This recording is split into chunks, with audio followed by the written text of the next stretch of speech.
Happy Tuesday to everybody. Welcome to the Seth Joyner Show.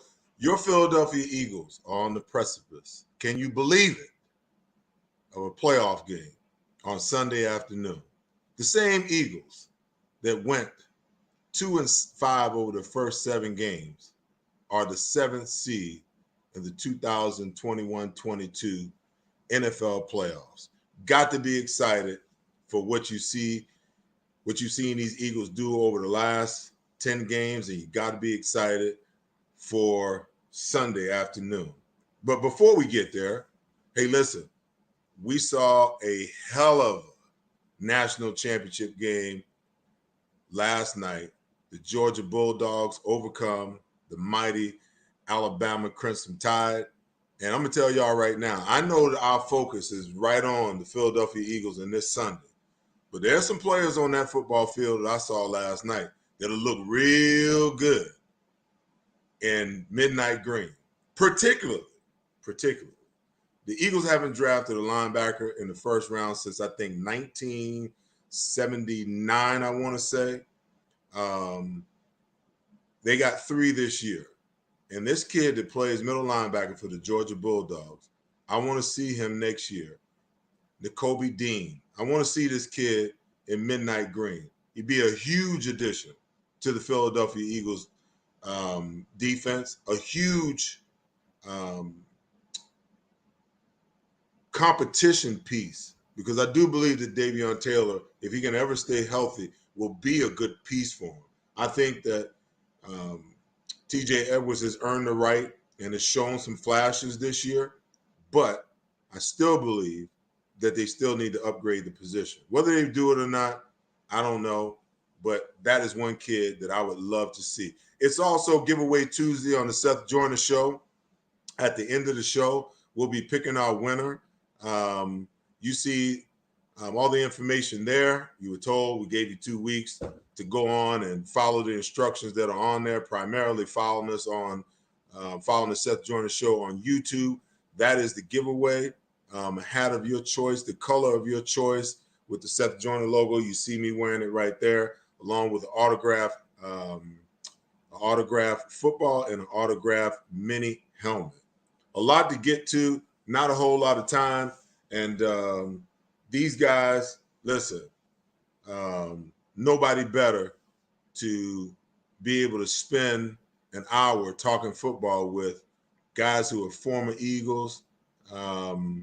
One guy I played with, one guy had the opportunity to watch him, do his thing.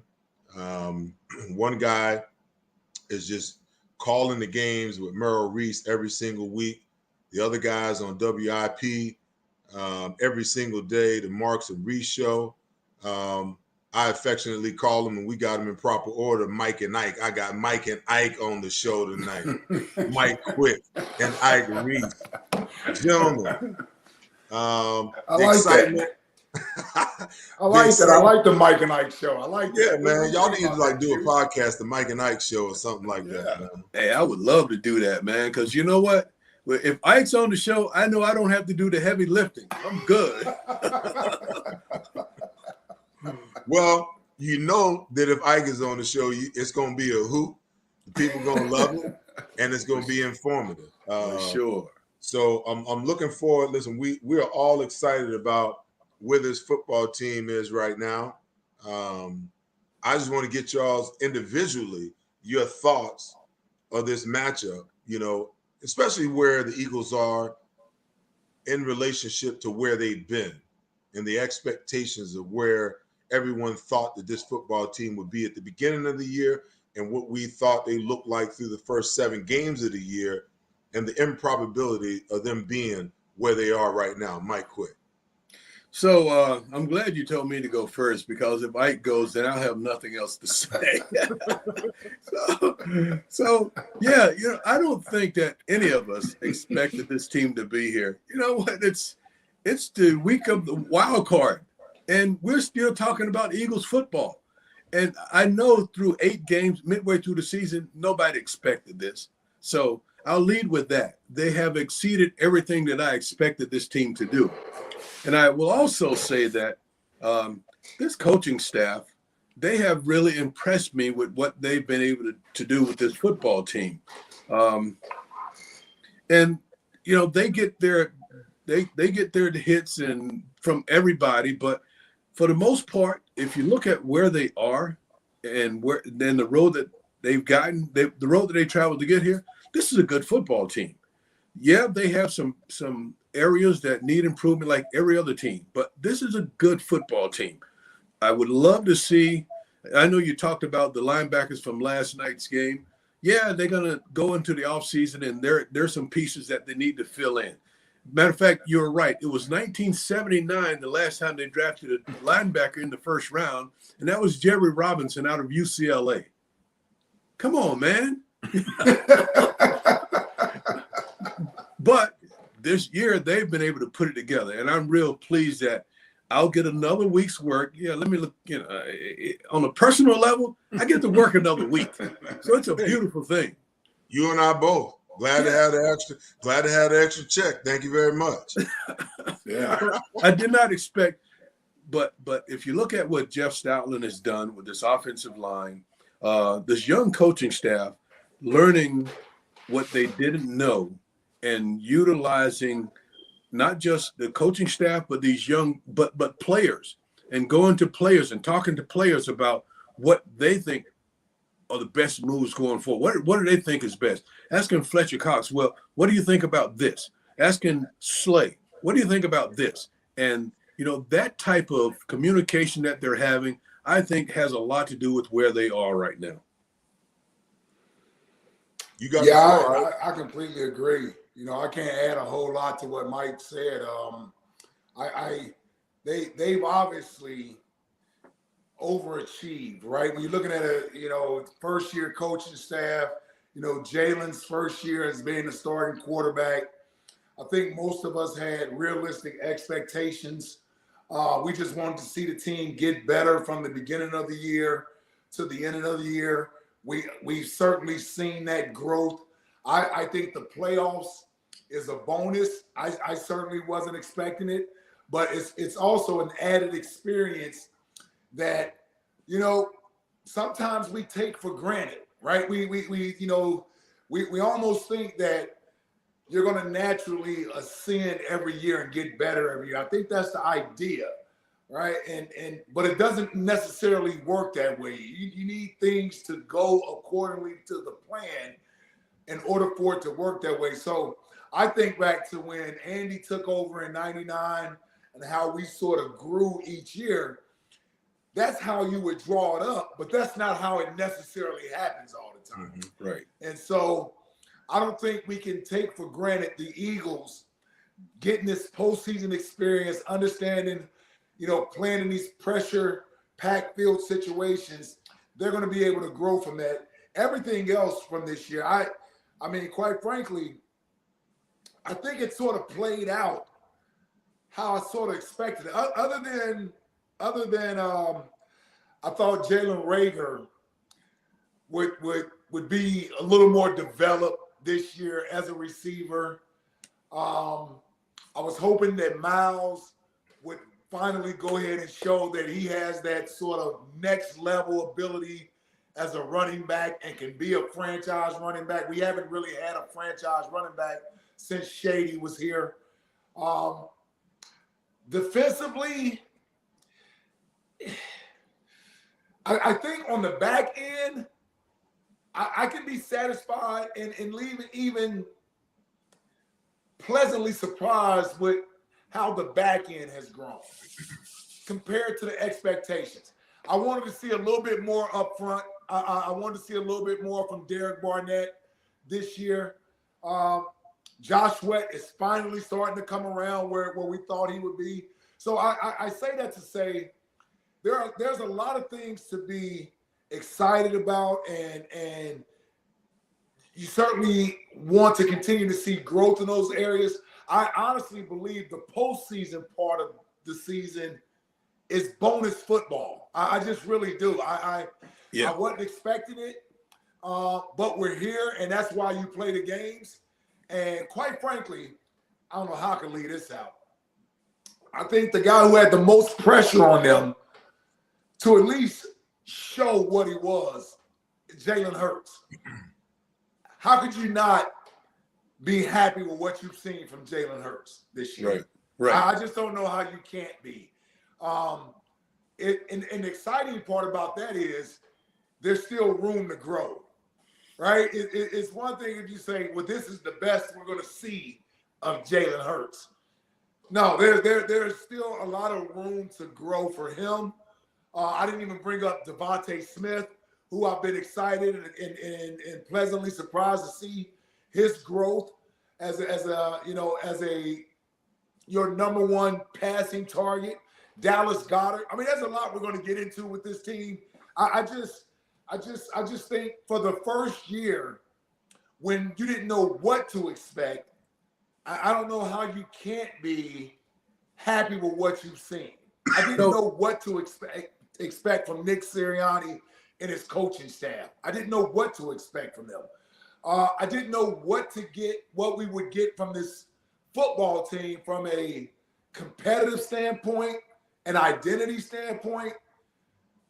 Man, they've done a heck of a job of developing a baseline. Now they can build off of that baseline. They can build off of what they established this year. And as Eagles fans, we're all three of us are alumni. I just don't know how you can't be excited about the team moving forward. There's a lot of positives there. So, Mike, I don't want to gloss over because Ike calls it a bonus. There's a lot of people, the last 5 weeks, when the Eagles were in position to potentially slide into that 7th slot. Oh, why would we want to go to the playoffs? We're just going to lose. We're just going to lose in the first round. And I'm listening to that, and I'm like, that makes no sense to me. I said, because first of all, how many guys get to go to the playoffs every single year in the NFL as a player? I mean, if I go back and try to count up the years, 3 years in Philadelphia, 2 years, 5 out of my 13 years, I had the privilege of making it to the playoffs. So that means that, 8 of those years, I was going fishing around this time, packing up, getting out of Dodge. That's right. That's the first misnomer. The second misnomer is, this is such a young football team. And for Jalen Hurts in his first year to be able to experience the playoffs, because there is a difference. There's a difference between the games you play in the preseason and once you go into the regular season. And once you go from the regular season over into the postseason, it's a whole nother level up, okay? So every bit of experience that these young cats can get, Mike, in the playoffs at this point, whether they win a game and then get bounced or whether they get bounced in the first round, is a plus because they get an opportunity to taste the playoffs early in their career. So I think when young guys first come into the league and they see how things change from the preseason games to when you get to regular season, everything is just so much faster. Everything is heightened a little bit more. And then, just like you said, when you go from playing the regular season games till you get to the playoffs, the dimensions of the field didn't change. None of the other things changed, but just the whole atmosphere, the awareness, there's so much, the intensity, the pressure. It's so much bigger when you get to the postseason. And every little, where there's a problem in what you do and the way you play, teams find that out. And every little weakness that you have, teams will find that out because that's what they do. That's the National Football League. But I go back to what Ike was talking about earlier. This team, we expected this to be a rebuild year for the Philadelphia Eagles. And in a rebuild year, you don't generally see a team getting to the postseason. You're happy to get close to 500, because I thought that's the type of year that they would have. Right. Maybe they'll win 6, 7 games, and if they get really, really lucky, yeah, they could get to 8 games. Well, this team's they have a winning season. They're going to the postseason, and there's no better experience for all of these guys, even the older guys, than to get into the postseason and see what it's like, because that's where you want to be, and you want to get comfortable there. And for Nick Sirianni, first-year head coach, for Jonathan Gannon, first-year coordinator, and all of these young coaches, this is valuable stuff. It's valuable time that they're getting. It'll pay off. It will pay off down the run. So let's jump into the matchup a little bit, because I'm gonna give Ike the defense. Mike, I'm gonna give you the offense. What's your biggest concerns from a defensive perspective, Ike?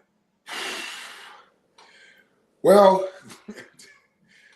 listen, when you're facing a guy who has all the answers to the test before you even give him the test, you got to come up with a game plan to at least give him cause to pause. So what I mean by that is you're not going to trick Tom Brady, but you got to mix up what you're showing, right? So we've seen in the rare occasions where a defense seemingly gets the best of Tom Brady, the game plan is usually revolved around simplicity, not complexity. Like, they're not trying to send a bunch of different blitzes at him and all those things. It's more or less, you got to get pressure on Tom Brady with your front four, make him uncomfortable, put more guys in the passing windows, so it forces Tom Brady to hold that ball 1 second longer. And that's all it really takes with him. He is such a rhythm thrower. He wants to get rid of that ball in 2.2, 2.1, 2.3. Yep. If you make him hold that ball to 3.1, that's not really what he wants to do.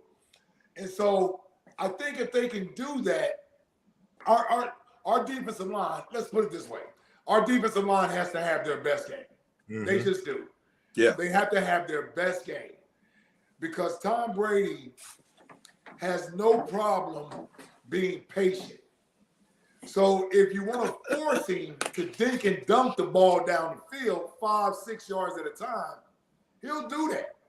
Like, he'll do that.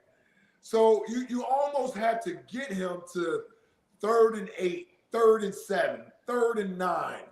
You got to get him in those positions and then see if you can get some tip balls, or you can get a hit on him where you force a fumble. Like, Seth, you played against some great quarterbacks. It's like when you're facing Tom Brady, not only does he force you to be perfect in executing your game plan, he forces you to also be committed to your game plan. So you can't get frustrated when you're not having the type of success you want to have against Tom Brady, because then that's when you start to say, okay, we need to dial up some blitzes. So here's what I'll say. You can't sit back there the entire game. You got to go get him when he doesn't expect you to go get him, right? This dude, you can't just let him sit back there and pick you apart. But at the same time, you don't want to give him easy windows to throw the ball. Okay, so the hardest part about all of this is that we're asking, listen, we're on the same page. You're not going to fool him. He's been asked in the past, what's your motivation? You got Super Bowls. You're probably going to go down as the greatest quarterback in the history of the game. Why do you keep playing? He said, why would I quit now? I got all the answers to the test. That was his response. Okay. Yeah, so that's right. The problem is we're asking Jonathan Gannon, we're expecting him to do something that's out of the norm for him. Okay. Because for the most part, you're not going to trick him. So if you're not going to trick him, then at least you got to figure out a way to make his mind work, to not allow him to get a pre-snap read and get to the line with a predetermination where he wants to go with the football. Mm-hmm. The problem is this Eagles defense has been a static defense for most of the year. The cornerbacks line up where they're going to play, the linebackers line up where they're going to play, and the safeties line up with where they're going to play. And there's no disguise. There's no movement. The first game that they played on Thursday night when they lost, Tom Brady could have went in the locker room and took his uniform on and put his suit on, and they could have took his uniform and put it in the bag and hung it up in the next venue the next week. That's how seemingly easy it was for him. Okay, so if we're and I've been calling for Jonathan Gannon to be more aggressive all year long. Understand that that's what he's going to have to do. Okay, how do you shift his mindset, in 1 week to get him to do that? To get your cornerbacks up and back, because the cornerbacks lined up 8 yards off, Tom Brady knows he can have the 5-yard speed out. He's going to take it all day long. Okay, if the linebackers, are lined up in a specific spot, and he's got the front that he's wanting, they got one more guy over to the right than we can handle, he's going to check to that run all day long. But how do you move guys around so that when the clock hits 10, when the play clock hits 10, you put him in a situation where he's still trying to figure out what his check is going to be. So now he's got to run what's called, or he got to call timeout. Check this out, Seth. So here's my game plan. All right, here's what I'm thinking. That's what I want to hear. Ike's game plan. Come on, give me that. Here's my. I don't know how sound it is, but here's what I'm thinking. We got to play more man-to-man coverage. I got to trust that Darius Slay can cover Mike Evans. Yep. Steve Nelson, if Brashard Perriman or Scotty Miller, like I got Avonte Maddox for Scotty Miller, right? Yep. So I got Avonte Maddox for Scotty Miller. Like Steve Nelson has to be able to man up on Brashard Perriman, and then you know what the key is? How do we cover Gronk? Oh, I got a cover plan. Gronk. I got a plan for Gronk. Okay, because here's what I would do, Seth. You know what I would say? Because they don't have Antonio Brown this time, and they don't have Chris Godwin this time. Right. So if we can say man to man, challenge your guys versus my guys, and let's see who wins, then that's what we got to do. I mean, it's not like I'm asking Steve Nelson to guard Chris Godwin or Antonio Brown, or Avonte Maddox to guard Antonio Brown or Chris Godwin. They got Scotty Miller and Brashard Perriman. Right. Like, we got to win that battle. We got to win that battle. I mean, they may catch some, but if I'm trying to give Tom Brady something different, because that has to be the way New Orleans beat them. Like, how does New Orleans shut Tampa Bay out? How does that happen? Because they can't block Cam Jordan. He just there it is. It's the front. Okay. It was the New Orleans front. It was the New Orleans Saints front. They didn't have to bring a lot of blitzes, but when you got a Cam Jordan and you can't block, but the Eagles don't have a guy like that that's unblockable. Yeah. Let's get back to how are you going to defend Gronk? Okay, I'm telling you. Listen, I understood all that. Yeah, I get the receivers. If you play man on those receivers, I like that matchup. And then you can do things. You can send a few blitzes and different things. Right. You can break down their protection somewhat if you're able to do that man coverage bit that you talked about. So what do you do for Gronk? So here's my take on Gronk. Okay, he's uncoverable. They don't have Carlos Evans. We don't. No. even if you had Carlos Edmonds, Carlos Edmonds. No, we need Seth Joyner. No, he can jam him. He can jam him at the line of scrimmage. Oh, I lock Gronk's ass up for sure. See, that's what we need. If Gronk is in line at all, okay, and this is the quandary because it comes down to a numbers game. You want to play more man-to-man, I get that. Are you playing single high man or are you playing two high man? Okay? Because the numbers put you in a quandary between if you go single high, okay, Yeah, you got enough guys to cover down around the line of scrimmage. You even got an extra linebacker who can fall in the hole and help on the crosses. Okay, but the problem there is, the problem there is, if one of those guys get loose, that's a whole lot of ground for one safety. Okay, no question. Okay. If you go too high, Tom's going to check to the run. Or he's going to put Gronk down the middle.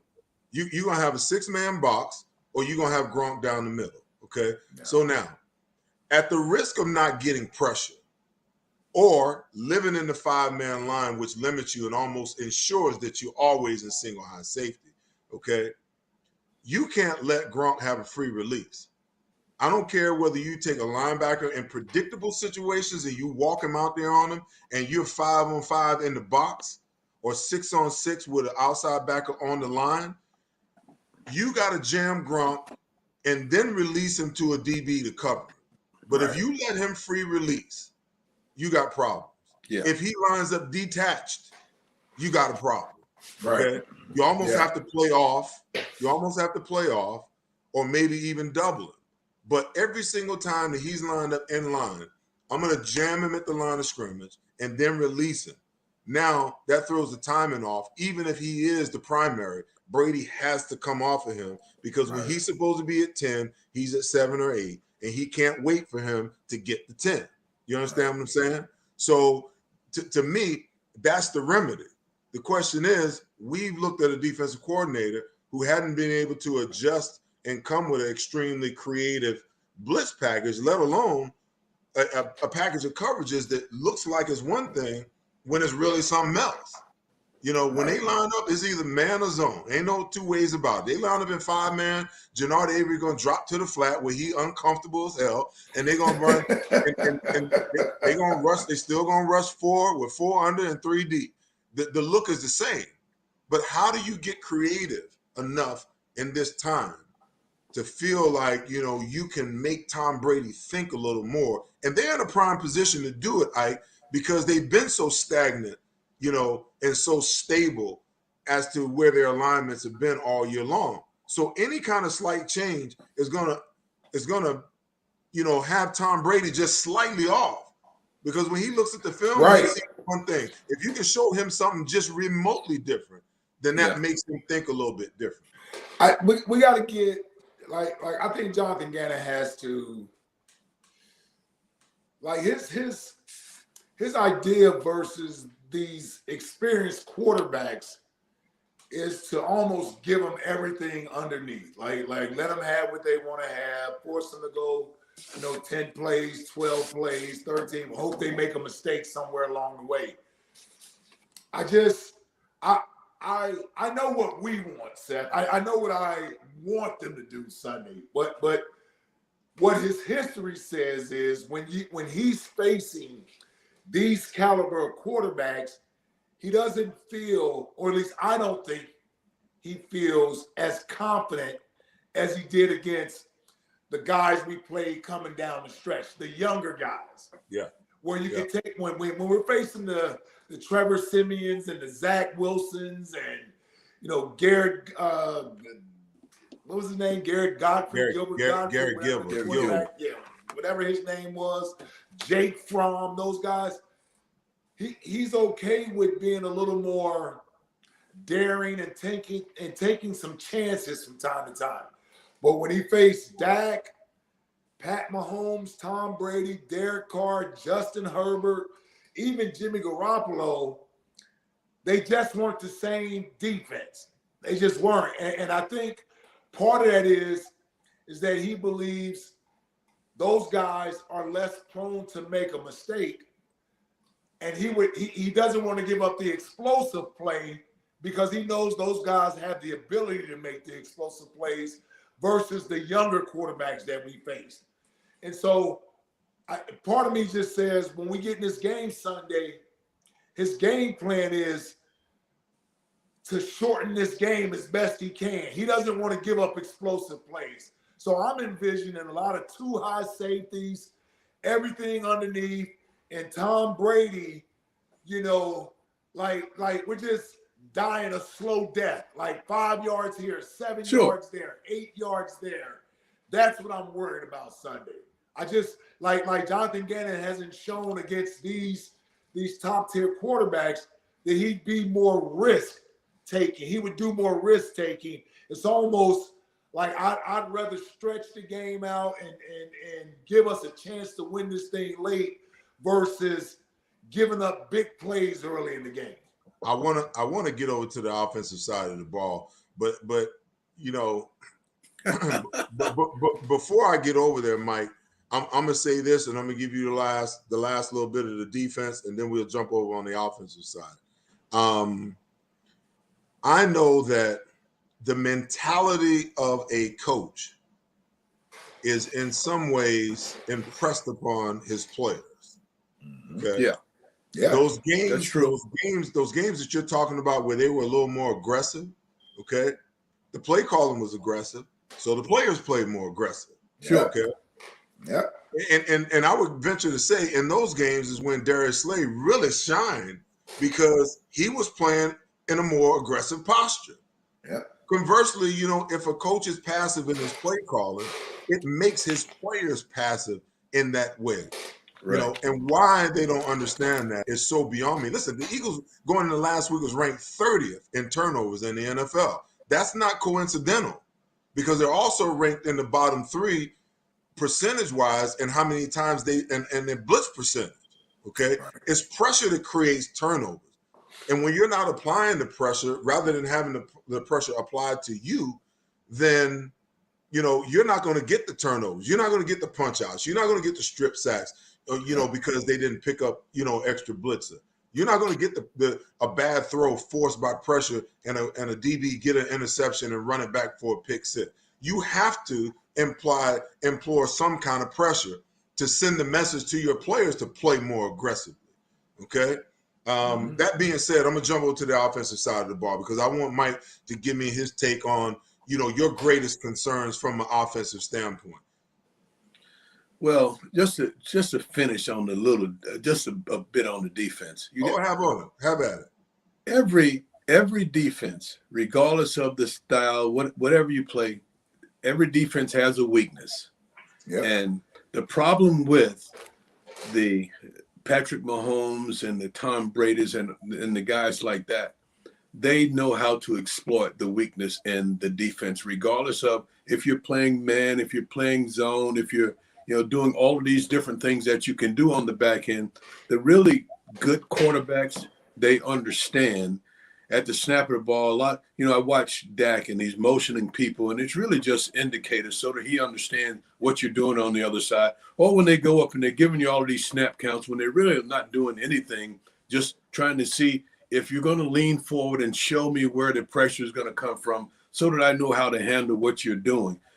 And I think that's a real concern for Jonathan Gannon with these smart quarterbacks, knowing that where the weaknesses are in my defense, they're going to exploit it. So I'd rather die through 12 slashes rather than 1 or 2 slashes than they've already scored.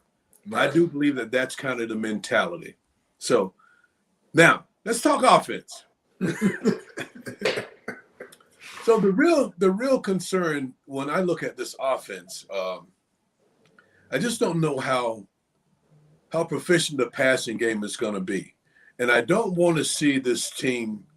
I think they're going to try and throw the ball some because you have to throw it some, but recognizing that their real strength is that they can run the ball. And the fact of the matter is they run it in so many ways. They have such variety in their run style. It makes it very difficult for a defense. And I throw in the Jalen Hurts runs along with that because that's part of what's gotten them to this point. You know, the guy's rushed for 700 yards or something crazy like that as a quarterback. He scored 10 rushing touchdowns. He's a part of the run game. So you have to go in with that mindset that and Tampa's run defense, they're pretty good. They're pretty stout. They're third in the league in run defense and giving up just shy of 100 yards rushing per game. So it's a good run defense. And Vita Vea, Ndamukong Suh, Golston, these guys, when they pile up in that middle, they're hard to move. It's hard to get them out of there. But this is an offense that can move them.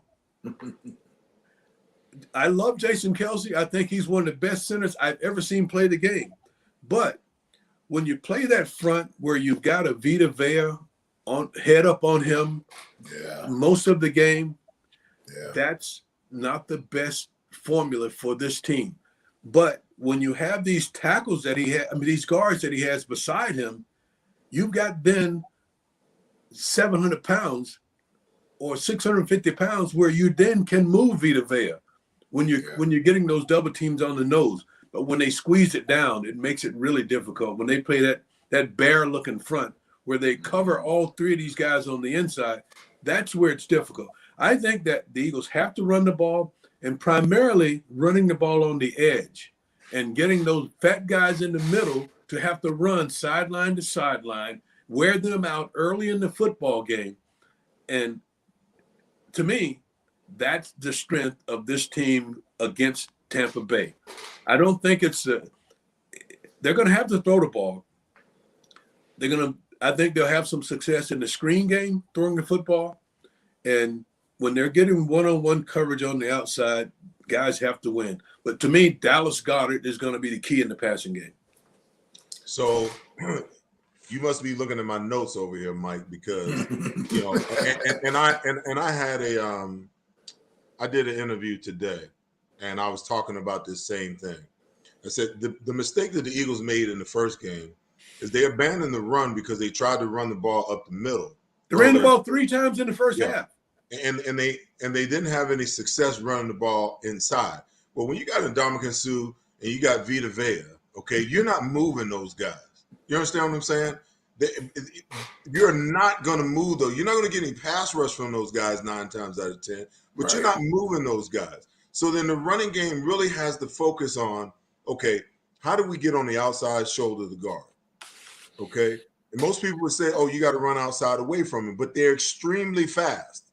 They're extremely fast. Those linebackers, both of those linebackers are 4-4 linebackers. They can run. Okay. So the difference is you're not going to get outside and people say, okay, well, where are we going to run? We're going to run stretch plays and quick hitting plays that's off the outside shoulder of the guard, and off tackle that hit right now. The minute that the linemen are engaged in the block, we want the running back hitting the hole right then and there. Okay. And you're not trying to run in the B gap, in the A gaps, and you're really not trying to run in the B gaps. You're trying to run the inner C gap to the outer D gap. Because if you try to get outside, they're going to run you down. If you try to run in the middle, there's nowhere to go. But that fits perfect into their RPO game. That fits perfect into their play action game because you want to be able to get those defensive ends and Pierre-Paul and Shaq Barrett to slow down a little bit. So your play action pass will slow them down. But, Mike, I agree with you wholeheartedly. See, I think the offensive player besides Jalen Hurts in this game, and I believe that he's going to have to throw the ball 30 to 35 times in order for them to win this game. I know that's not what they want to do, but I just got the sense that that's what they're going to have to do. Sure. But the player that I think that's most important is Dallas Goedert. Yeah. I think that Dallas Goedert, when he's catching the ball, when he's looking the ball in, I think that he is on the level with Kelce, Kittles, and what's the kid in Oakland?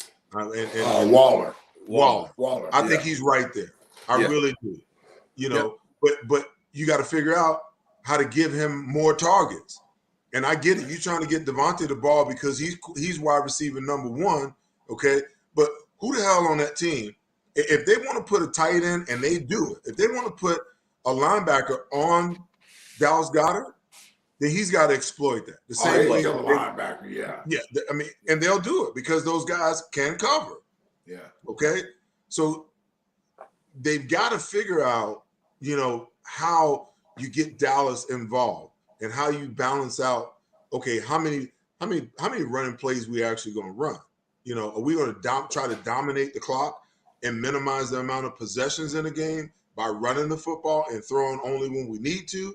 Or are we going to run the ball, have a little success, and strategically go play action pass And strategically, when you read man-to-man coverage, Jalen Hurts has got to make the check and say, okay, Dallas, it's our time.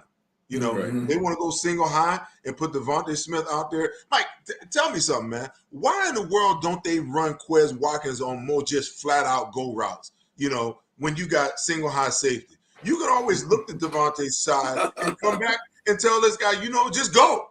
Just go. Right. I love that. I'd throw him. Listen, I'd throw him at least. I'd throw one deep every quarter. Once a quarter, yeah. Once a quarter. Throwing one once a quarter. Just hey, if for no other, you back him off, or you could get a pass interference, or he could make a big play. There's a lot of good things that could happen. Yeah. Getting him down the field, throwing him the deep ball once a quarter. Yeah. Especially if they're playing, you know, single high coverage. Man coverage. Oh, let me ask you guys this, because I want to throw this in there with the running game, because one of my keys to this game is Miles, and Miles may play this game, and I agree it's going to be tough sledding trying to run the ball in the inside, right? We know that's where Jordan Howard exceeds, is running the ball on the inside.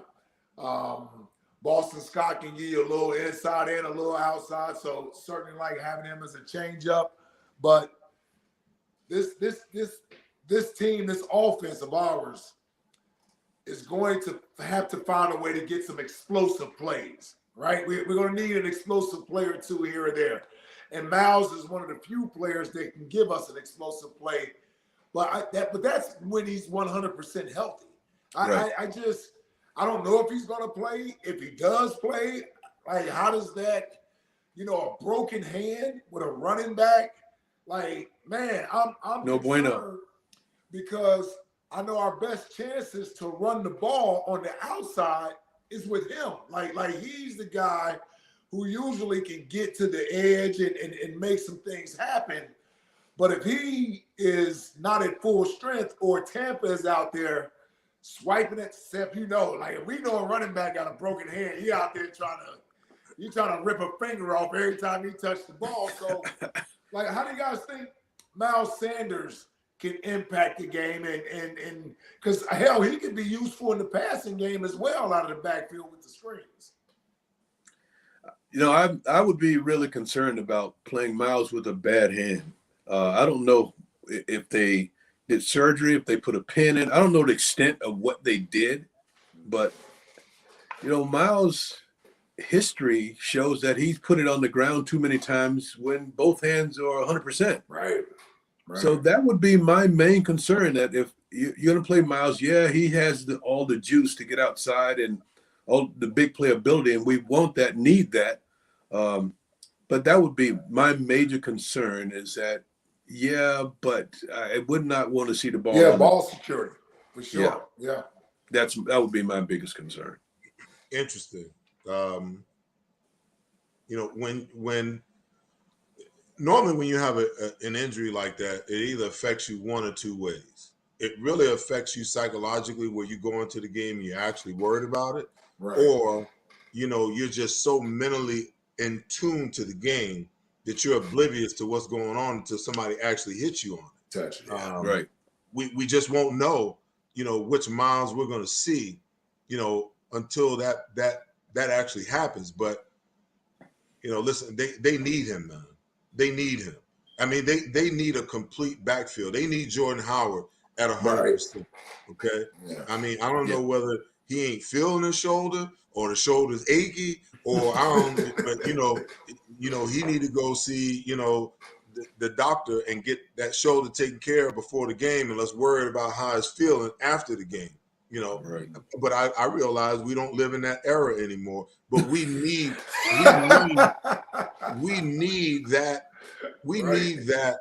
that Jordan Howard, you know, because he is the one that tenderizes defenses. Yeah. And then it's Miles, you know, that is the beneficiary of that. It's Boston Scott who's the beneficiary of that, of what he's able to do. And when he's not able to be that guy like we've seen the last 2 weeks, they struggle. Question for you guys, okay?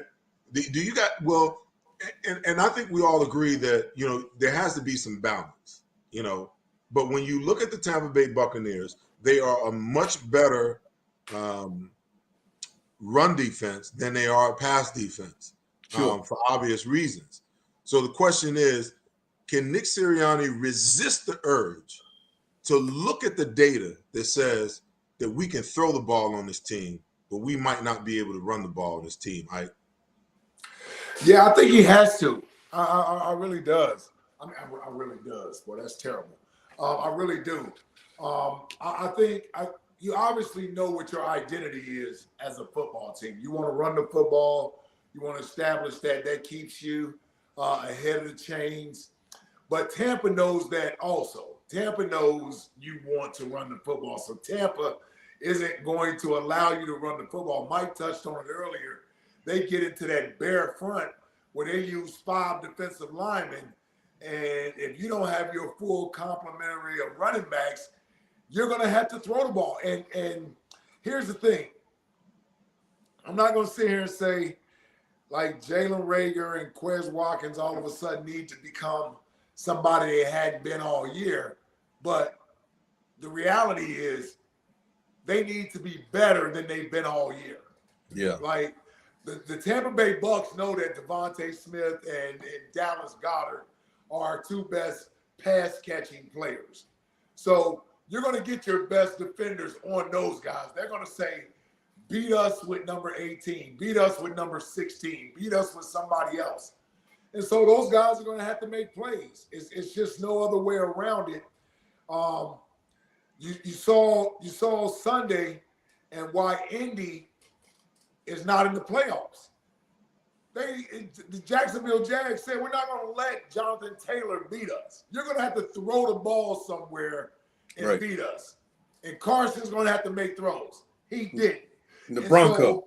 So when you get to this stage of the season, the team is going to take away what you want to do best. Right. So you had better have a counter. So to Mike's point, I think you even brought this up, Seth. Yeah, we want to run the football, but they're going to have to throw the football. They're going to have to throw it. Jalen's going to have to be good in the passing game. And quite frankly, when Quez or Jalen Reagor get their opportunities, because quite frankly, Tampa Bay ain't going to be guarding them. Tampa Bay's not going to dictate the coverage towards those guys. So when they get their opportunities, they got to capitalize. Like you got to catch the ball. You got to draw pass interference. Any of those things that will at least make Tampa Bay respect those players. Like you got to at least make Tampa Bay know that you got Jalen Reagor out there, Quez Watkins out there, and like that's going to give us an opportunity. Like, because I just don't see Tampa allowing us to run the football at will to beat them. Well, Mike, listen, Mike. When So you look, I don't have a problem with the Eagles throwing the football. Okay, I guess my biggest problem is if you get pass happy. If you come out and you throw it on first and you throw it on first down, okay, most defenses are geared up for you to pass the ball on second down. So now they're going to stop you and try to put you in third down situation. And most teams will come out and throw it on first down and throw an incomplete pass and come back and run it on second down. See, for me, if you make a decision that you're going to throw the ball on first down, you've made a decision that you're going to throw the ball 3 times in a row. Okay. Yep.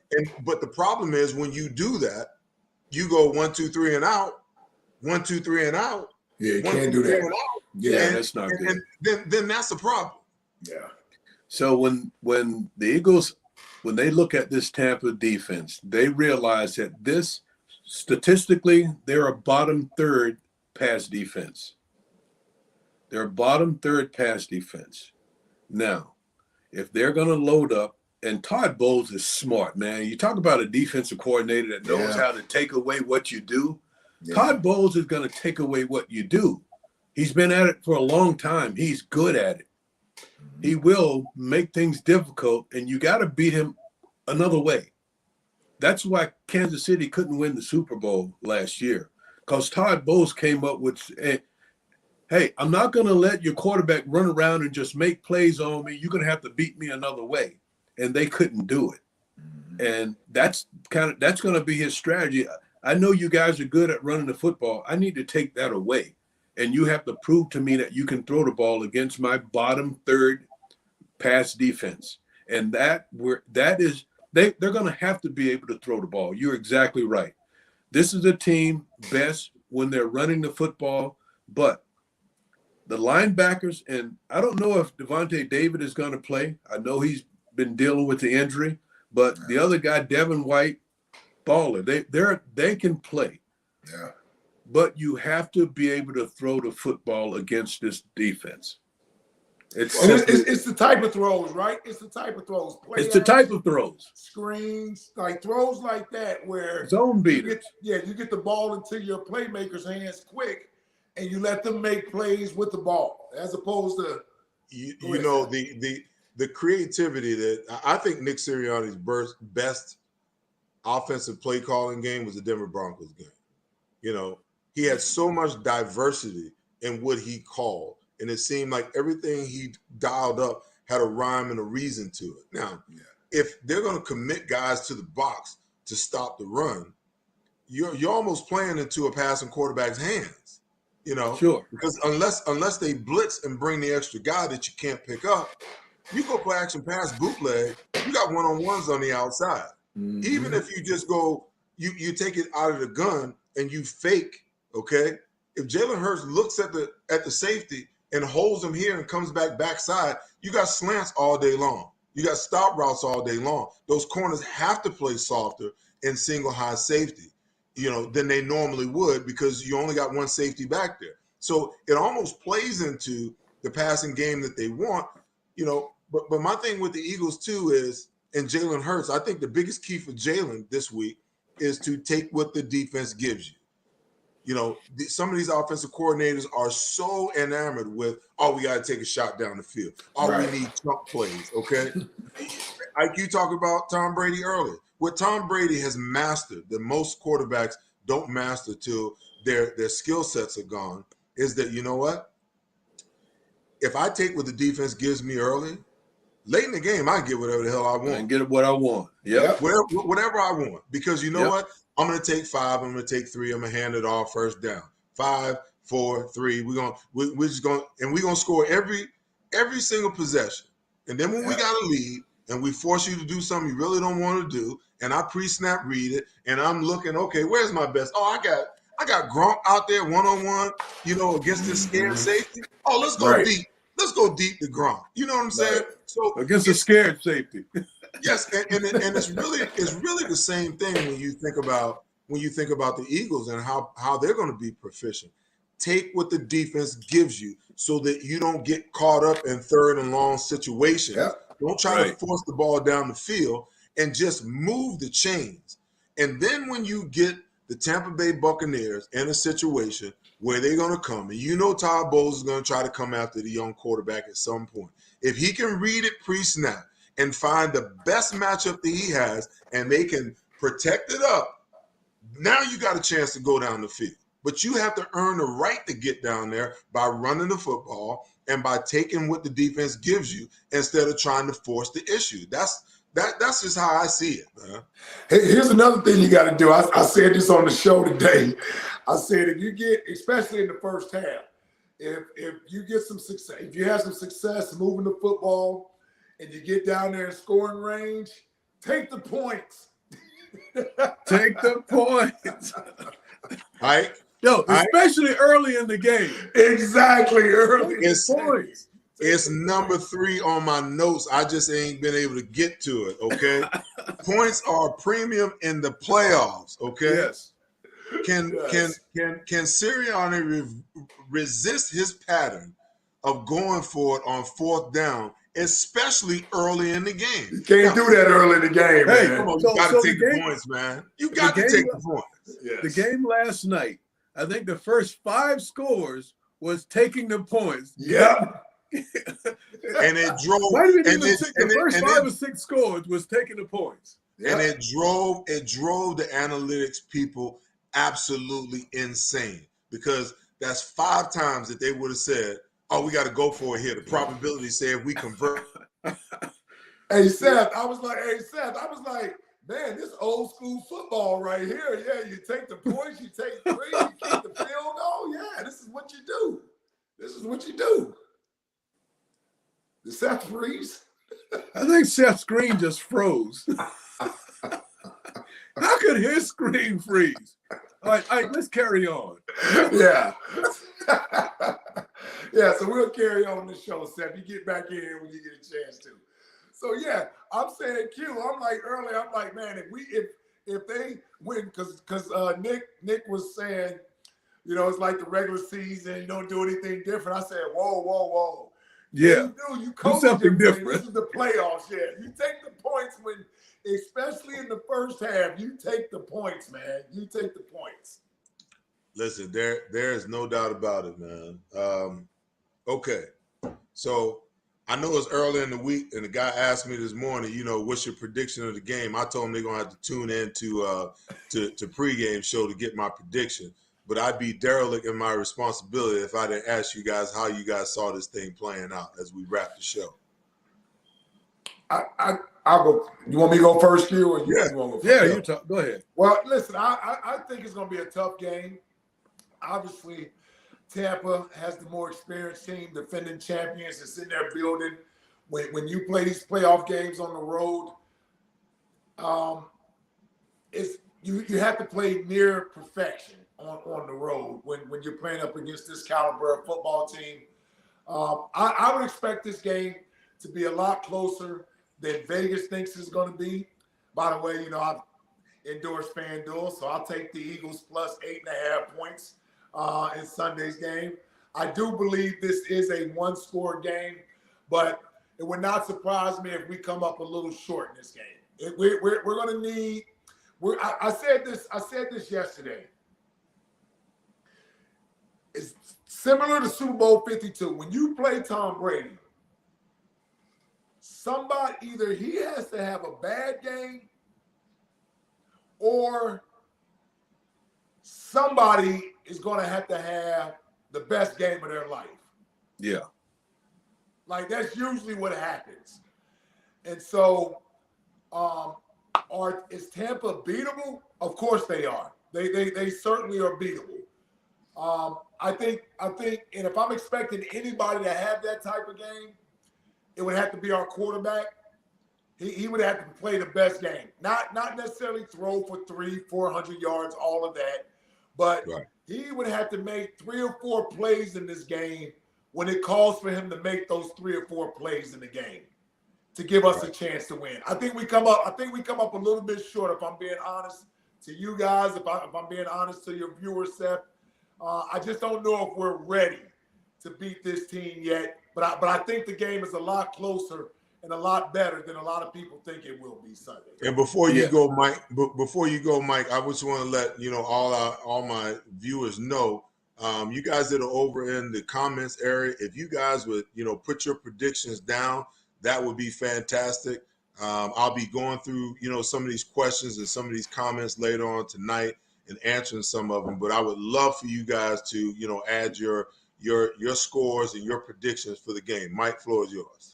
So, this is a tough one. It's really tough. And one of the first things that I look at every time I look at a team, when I get my information, I look at the coaching staff.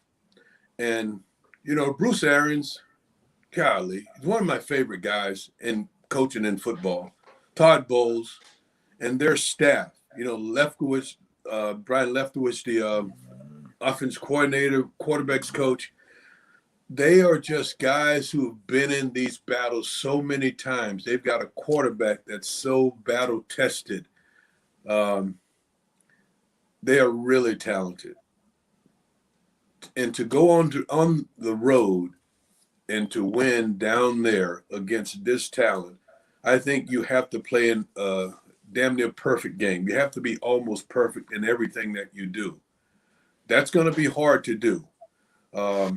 Vegas gave them 8 points? 8.5. Yeah. Well, I just can't see it. I'm going with the upset. All of that said, I'm going. So I know how New Orleans beat them. They don't have a Cam Jordan, but I think Jonathan Gannon's going to come up with something that we haven't seen and some that we have seen. I think Jalen Hurts is going to play one of the best games of his career. I'm hoping, because I want to work for at least one more week. And I'm going with the upset. I'm saying that the Eagles are going to upset Tampa Bay, and it's going to be the game that shocks the NFL. Thank you. It's Thank you, wishful Mike. thinking. I know it's wishful thinking. Listen, you just got me off the hook, so appreciate that, Mike. Thank you. I know it's wishful thinking. It's okay. It's okay. We're gonna start calling him Homer Quick. That's okay. But even though I gave him a nickname, I feel the same way. I'm not gonna give a score, but I just get this feeling. When everybody, I was the only one in the studio last week that felt like the Eagles had a chance, and it felt like I said the team that I felt that the Eagles had the best shot at winning the game against. Okay, we're trying to figure out who was going to make it and who the Eagles were going to play. I said either the Arizona Cardinals, because they don't play worth a damn at home. Right. They're 8-1 on the road and 3-5 at home, something crazy like that. So if we would have went to Arizona, I'm like, yeah, I'll take that. I might, and I don't bet. I might bet on the Eagles on that game. I said, but Tampa Bay, because they've had so much upheaval this year, so much that they had to go through, and so many guys that you're plugging in. And even though you still got Tom Brady, you still gonna have some guys on that offense that haven't felt this kind of pressure, the pressure of having to defend. And I just feel like there's just something, I feel it in my bones that the Eagles are gonna go down there and shock the damn world, man. I feel it. I think I'm working. Well, here's the thing I know. If I'm wrong, I'll be back on here just eating all kind of crow with feathers hanging out of my mouth next week. But I feel like the Eagles are gonna find a way to win this game, Mike. I think I'm working next week. I actually feel better because I'm usually wrong with my predictions. So that everybody should be happy about that. Yeah, everybody. Man, how you still employed by FanDuel with wrong predictions every week? Yeah. I don't even make picks. Still there. So yeah, I actually like it better when I'm a little more pessimistic. So the win is more of a surprise and a nice surprise to me. So I feel good about the game Sunday. I really do. I feel good about the game Sunday, man. I do. So listen, I do these picks for Parks Casino, and right before I do my picks, I call my son. and we talk through all the games because he's just better at it than I am. Yeah. I'm terrible, yeah. But I just feel like I'm going to be working again next week. Fellas, listen. It's been real. We could go on and on and on, but I got to shut it down right there. As always, I appreciate y'all's time, man. Our time is our most valuable commodity. And, man, do I enjoy spending time with you two brothers, man. Love you, appreciate you, and look forward always a pleasure, to, fellas. Always. Look forward to celebrating with you guys next week after this W. All right? Yes, Victory sir. Monday. Victory Monday. Right. Victory! I like it. I like that. All right, guys. So as we close the show, the giveaway Tuesday for the Seth Joyner show, has been won by one David Bergman. Okay. On Instagram, he is at dberg1215. Okay. I followed you. Make sure you DM me your address, all your pertinent information, so I can get your swag to you. And you know what? I'm gonna tell you like this, and we didn't promote it, but if the Eagles win next week, if the Eagles beat the Tampa Bay Buccaneers, okay, I'm giving away a signed Seth Joyner Eagles jersey in 2 weeks. Okay. Whoa! Hold on, man. Hold up. Yeah. I need a Seth Joyner jersey and a damn Mike Quick jersey signed by both of y'all. What the hell? Man, I tell you. I told Harold Carmichael the same thing. I need a jersey from all y'all, man. What the hell? Hey, man. I got you, man. I'll get I you. want the old school. I don't want no midnight green jersey from y'all. Yeah, I want the Kelly Man, green. you know how hard it is. You know how hard it is to find a Kelly Green jersey. You know how hard it is. Yo, it's really hard now. Yes, Man. yes. No, listen. No, I'm tripping. I'm ordering the jerseys. I'm going to get the jerseys. I just need y'all to autograph them. Done. Man. I can write my I name. need. Yeah, I'm going to order the jerseys. Yes. Done. I'll get them. Done. I get a discount at the pro shop, so it's all good. All right, man. We out. Okay. We out. All right, man. You guys I'll see you in the morning, Q. always be good to each other and take care of each other. But most importantly, make sure you love each other. See you right back here next week, same place, same time on the Seth Joyner Show. Peace.